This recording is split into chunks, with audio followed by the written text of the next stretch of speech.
नमस्कार। आज के इस कालांश में हम अध्ययन कर रहे हैं बीए प्रथम वर्ष, विषय हिंदी साहित्य। प्रथम प्रश्न पत्र का नाम है हिंदी काव्य और इकाई चतुर्थ के अंतर्गत दो बिंदु है, आदिकाल व भक्ति काल।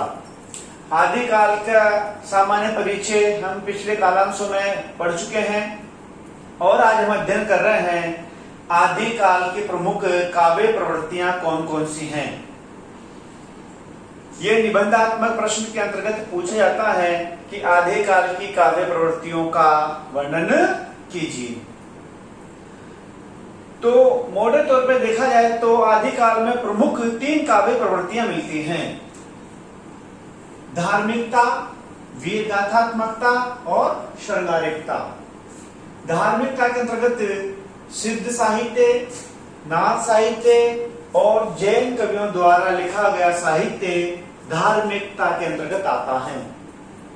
दूसरी है वीर गाथात्मकता, यानी कि चारण कवियों द्वारा रचित जो वीर रस प्रधान, जो ओज रस प्रधान काव्य हैं, रासो साहित्य व वीर गाथात्मकता के अंतर्गत आता है।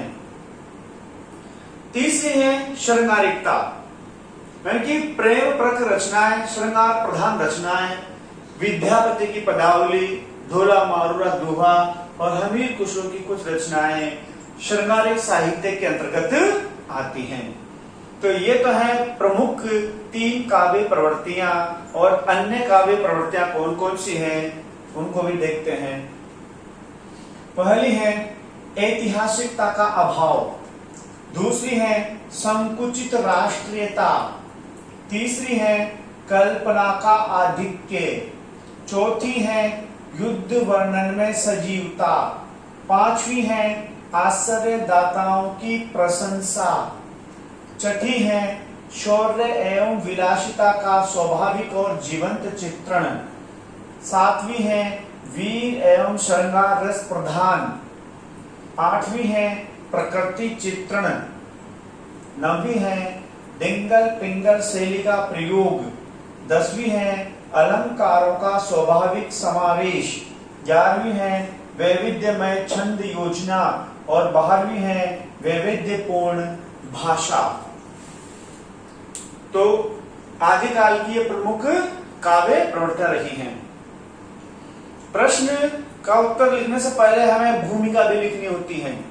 तो भूमिका में क्या लिखा जाएगा कि हिंदी साहित्य के इतिहास का जो प्रथम कालखंड है आदिकाल, और आदिकाल में 6 प्रकार का साहित्य मिलता है: सिद्ध साहित्य, नाथ साहित्य, जैन साहित्य, रासो साहित्य, गद्य साहित्य और लौकिक साहित्य, जिसमें प्रधान 3 काव्य प्रवृत्तियां रही हैं: धार्मिकता, वीरगाथात्मकता और श्रृंगारिकता, जिसमें से सिद्धों, नाथों, जैन कवियों द्वारा रचित जो रचनाएं हैं वह धार्मिकता के अंतर्गत ली जाती हैं, और चारण कवियों द्वारा लिखित रचनाएं वीर गाथात्मकता के अंतर्गत ली जाती हैं, और विद्यापति का साहित्य और कुछ श्रृंगारिक रचनाएं श्रृंगार प्रधान काव्य के अंतर्गत ली जाती हैं। और आदिकाल की जो समय सीमा आचार्य रामचंद्र शुक्ल ने मानी है वह 1050 से 1375 विक्रम संवत स्वीकार की गई हैं।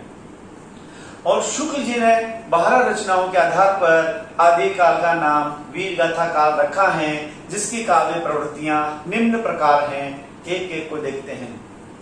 पहली है ऐतिहासिकता का अभाव, यानी कि आदिकाल में जो साहित्य लिखा गया इसके जो चरित्र नायक थे वह ऐतिहासिक व्यक्ति थे, लेकिन जो कवियों ने इनका वर्णन किया उन ऐतिहासिक नायकों की जो तिथि, सन, संवत, जन्म, मृत्यु के जो प्रमाण हैं वह इतिहास की मूल घटनाओं से मेल नहीं खाते हैं। इसमें ऐतिहासिकता का अभाव रहा है, और कवियों ने अपनी कल्पनाओं के द्वारा इसमें उनके नामों की, उनके जन्म, मृत्यु, उनके विवाहों की तिथियों की कल्पना तक कर डाली। इस प्रकार से आदिकाल का साहित्य में ऐतिहासिकता का अभाव मिलता है। दूसरी है संकुचित राष्ट्रीयता, यानी कि आदिकाल में वीर उत्साह और ओज का तो भरपूर वर्णन हुआ, लेकिन राष्ट्रीयता इसमें संकुचित रही। कारण क्या कि हमारा जो भारत के जो राजा महाराजा थे, यहाँ का जो राष्ट्रवाद जो खंडों में बढ़ा हुआ था और राजा आपस में युद्ध किया करते थे, इस वजह से राष्ट्रीयता का नितांत अभाव आदिकाल के साहित्य में देखने को मिलता है। तीसरी है कल्पना का आधिक्य, यानी कि आदिकाल का जो साहित्य है वह कल्पना प्रधान है। यानी कि चारण कवियों ने और आदिकाल के अन्य कवियों ने भी राजा महाराजाओं को कृष्ण अर्जुन से भी महान बताया और बढ़ चढ़कर उनकी वीरता शौर्यता की इन्होंने कल्पना की। चौथा है युद्ध वर्णन में सजीवता। आदिकाल में युद्ध हुआ करते थे और युद्धों का जो प्रमुख कारण था वह नारी और अपने राज्य का विस्तार माना जाता है। तो आदिकाल के कवियों ने राजा महाराजाओं के युद्धों का इतना सजीव और जीवंत चित्रण किया है कि उस साहित्य को पढ़कर सुनकर ऐसा लगता है कि मानो वह दृश्य हमारी आंखों के सामने जीवंत हो उठता है। इस प्रकार से आदिकाल में युद्ध वर्णन में सजीवता की प्रवृत्ति भी दिखाई देती है। पांचवी है आश्रयदाताओं की प्रशंसा। आदिकाल के अधिकतर जो कवि थे वह चारण और भाट जाति के थे, जो राजा महाराजाओं के दरबार में रहा करते थे। इसीलिए इन कवियों ने राजा महाराजाओं की प्रशंसा में ही साहित्य लिखा, उनकी प्रशंसा ही की, उनके गुणगान ये करते रहे। छठा है शौर्य एवं विलासिता का स्वाभाविक और जीवंत चित्रण। आदिकाल के कवियों ने राजा महाराजाओं के शौर्य वीरता और पराक्रम और उनके विलासितापूर्ण जीवन का इस ढंग से चित्रण किया कि वह स्वाभाविक और जीवंत लगता है, उसमें वास्तविकता सी झलकती प्रतीत दिखाई देती है। सातवीं काव्य प्रवृत्ति है वीर एवं श्रृंगार रस की प्रधानता। वैसे तो आदिकाल में प्रमुख रूप से 3 रसों का प्रयोग हुआ है, वीर रस, श्रृंगार रस और शांत रस, लेकिन प्रधानता 2 रसों की रही, वीर रस की और श्रृंगार रस की। यानी कि जो रासो साहित्य है, विशुद्ध देव रासों को छोड़कर जो रासो ग्रंथ लिखे गए हैं वह सब वीर रस प्रधान रचनाएं हैं। विद्यापति की कीर्तिलता और कीर्ति पताका भी वीर रस प्रधान रचनाओं के अंतर्गत आती हैं।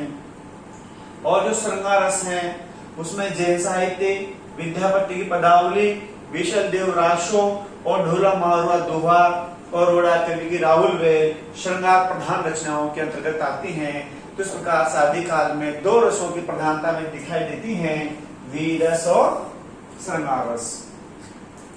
अगली काव्य प्रवृत्ति है प्रकृति चित्रण। आदिकाल के साहित्य में प्रकृति का आलंबन और उद्दीपन का स्वाभाविक और जीवंत इसमें चित्रण हुआ है। वन, उपवन, नदियां, पर्वत और जो पशु पक्षी थे उनका कलरव और प्रकृति का सुरम्य और मनोरम चित्रण आदिकाल के साहित्य में हमें दिखाई देता है। नवीं काव्य प्रवृत्ति है डिंगल पिंगल शैली का प्रयोग। डिंगल पिंगल शैली क्या होती है? अपभ्रंश मिश्रित राजस्थानी, जहां पर अपभ्रंश भाषा के साथ में राजस्थानी भाषा का मिश्रण मिलता है वह डिंगल शैली कहलाती है, और जहां अपभ्रंश के साथ ब्रज भाषा का मिश्रण मिलता है वह पिंगल शैली कहलाती है। यानी कि अपभ्रंश में राजस्थानी का प्रभाव है तो डिंगल शैली, और अपभ्रंश में ब्रज का प्रभाव है तो पिंगल शैली। वीर, उत्साह और ओज के लिए डिंगल शैली का प्रयोग हुआ, और सरसता और मनोरम का जहां चित्रण हुआ वहां पर पिंगल शैली का प्रयोग हुआ। यानी कि रासो साहित्य में डिंगल शैली मिलती है, और रास जो ग्रंथ है जैन कवियों को उसमें पिंगल शैली का प्रभाव दिखाई देता है। लेकिन पृथ्वीराज रासो वीर गाथात्मक रचना होते हुए भी ये पिंगल प्रधान रचना है। 10वीं काव्य प्रवृत्ति है अलंकारों का स्वाभाविक और समावेश। यानी कि आदिकाल के कवियों ने अपने साहित्य में अलंकारों को जानबूझकर प्रयोग में नहीं किया, ये अनायास आए हुए प्रतीत से लगते हैं, जिसमें अनुप्रास, उपमा, रूपक, उत्प्रेक्षा आदि अलंकारों की प्रधानता में दिखाई देती हैं। और 11वीं प्रवृत्ति है वैविध्यमय छंद योजना। आदिकाल में विविध छंदों का प्रयोग हुआ है। अकेला जो पृथ्वीराज रासो है उसी में ही विविध प्रकार के छंदों का प्रयोग हुआ है और छंदों की विविधता के कारण पृथ्वीराज रासो को छंदों का अजायब घर कहा जाता है और चंद्रप्रदाय को छंदों का सम्राट भी कहते हैं। तो आदिकाल में दोहा, गाथा, गाहा, तोमर, तोटक, रोला, उल्लाला, पादरिया, आहला या वीर छंदों का भी इसमें प्रयोग हुआ है। और 12वीं प्रवृत्ति है विविध में पूर्ण भाषा, यानी कि आदिकाल की कोई एक प्रधान भाषा न होकर विविधमय भाषाओं का इसमें प्रयोग हुआ है। अपभ्रंश की उत्तरार्ध अवस्था अवध, अवधी, खड़ी बोली, राजस्थानी, ब्रज, मैथिली, संध्या या संध्या भाषा, यानी कि जो सिद्धों की भाषा थी वह संध्या या संध्या भाषा कहलाती थी और नाथों की जो भाषा थी वह सदुकड़ी का उसमें प्रभाव ज्यादा दिखाई देता था। और जैनों ने जो साहित्य लिखा वह भ्रंश में और पुरानी हिंदी में उनका साहित्य मिलता है। और विद्यापति की पदावली मैथिली भाषा में रचित है और कीर्तिलता, कीर्ति पताका अपभ्रंश की उत्तरार्ध अवस्था अवध में लिखी हुई मिलती है। और हमीर खुसरो की में भी फारसी भाषा का प्रयोग किया, लेकिन वो खड़ी बोली हिंदी के प्रथम प्रयोगकर्ता के रूप में पहचाने जाते हैं। तो इस प्रकार से आदिकाल में विविधमय भाषाओं का इसमें प्रयोग हुआ है। धन्यवाद।